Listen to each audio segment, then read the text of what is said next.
how to make video from photos in iPhone. If you want to make video from photos in iPhone, it is actually quite very simple to do that. Now all you have to do is, first of all, there are many applications that you can use for this. You can use CapCut, you can use InShot, but the one I'm going to use over here is iMovie. So make sure you've downloaded the iMovie application and then simply open the iMovie app. Now once you tap on the iMovie application, just start a new project. So here you can say start new project, and here you can see the movie option from the bottom. So just make sure to tap on the movie option here. Now from here, simply select a range of different videos or photos that you want from here and select those, right?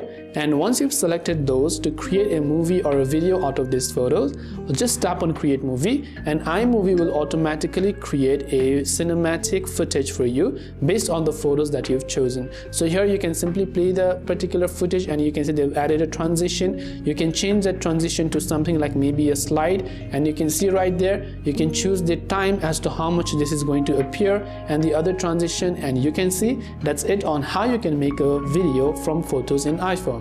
I hope this video helped you out. If you have got any further questions, feel free to also leave them down in the comment section below. As always, thanks for watching till the very end, and see you soon in the next video.